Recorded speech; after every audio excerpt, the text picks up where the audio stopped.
ইফতারিতে ভাজা পোড়া খেতে কি প্রতিদিন আপনাদের ভালো লাগে? আমার তো একদমই ভালো লাগে না। তো মনে হয় যে মাঝে মধ্যে একটু ইউনিক যদি ভিন্ন রেসিপি করা যায় তাহলে কিন্তু খেতে বেশ হয়। তো ভাবলাম যে আজকে আর ইফতারি বানাবো না, মানে ভাজা পোড়া। তো আজকে একটু অন্য একটা রেসিপি করি। তো ঘরে ছিল বেশ কিছু উপকরণ, তো ভাবলাম এটা দিয়ে আজকে ডিম রেসিপি করা যাক। আসসালামু আলাইকুম এভরিওয়ান, আমি জান্নাত সবাইকে ওয়েলকাম করছি আমার নতুন আরও একটা ব্লগে। সবাইকে রমাদান মোবারক। আশা করি সবাই অনেক বেশি ভালো আছেন। এই পবিত্র মাহে রমজান মাসে তো সবারই ভালো থাকারই কথা। আমার তো মাশাআল্লাহ খুব বেশি ভালো লাগে রমজান মাস, অনেক বেশি স্নিগ্ধ লাগে। তো যেহেতু আমি ডিম বিরিয়ানি করব, অন্যদিকে আম্মা আবার রুটি বেলছিল, আবার সেমাই রান্না করা হয়েছে। তো যেহেতু রমজান মাস, বেশি কথা না বলি,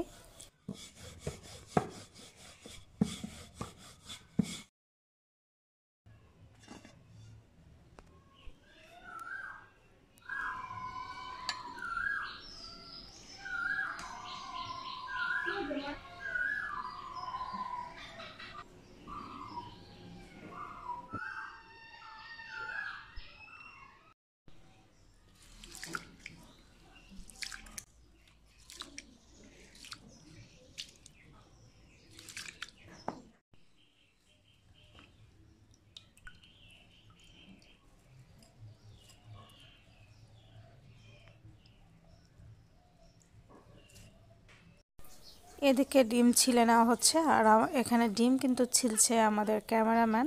তো আজকের ক্যামেরাম্যান হচ্ছে জিতু। তো আমরা এখন হচ্ছে সরাসরি রান্নায় চলে যাব। তো আমি কিন্তু রেসিপি আকারে শেয়ার করব না, জাস্ট ব্লগ আকারে শেয়ার করব। তো আপনাদের যদি কোনো কিছু জানার থাকে অবশ্যই কমেন্ট করবেন, আমি ইনশাল্লাহ জানিয়ে দেব।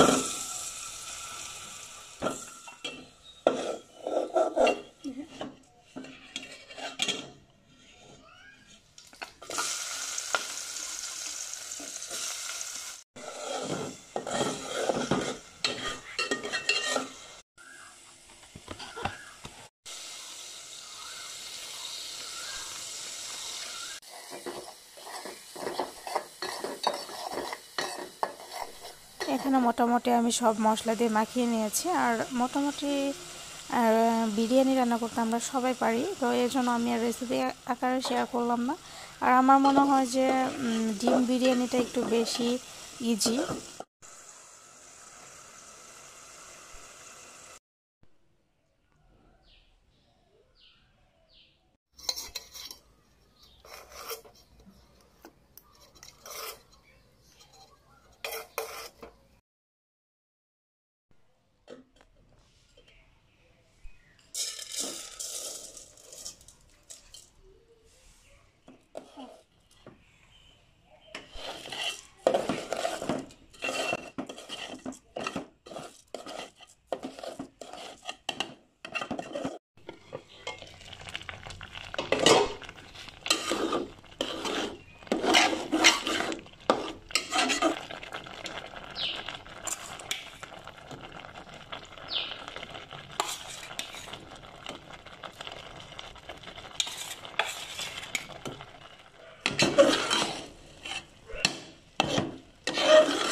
আজকের ব্লগটি আপনাদের কেমন লাগলো অবশ্যই কিন্তু কমেন্ট করে জানাবেন। তো আমি ইফতার করে নিচ্ছিলাম, আবার সেমাইও শেষের দিকে খাচ্ছিলাম ডেজার্ট হিসেবে। তো আমার মিষ্টি খুব একটা বেশি পছন্দ না। তো যাই হোক, আমার আজকের ব্লগ আপনাদের কেমন লাগলো অবশ্যই কমেন্ট করে জানাবেন। আর যদি সামনাতম ভালো লেগে থাকে অবশ্যই লাইক দিবেন, এবং যারা এখনও সাবস্ক্রাইব করেননি তারা অবশ্যই সাবস্ক্রাইব করবেন। আজকের মতো ব্লগটি এখানে শেষ করে দিচ্ছি। দেখা হচ্ছে আবার নতুন ব্লগে। আল্লাহ হাফেজ, আসসালামু আলাইকুম।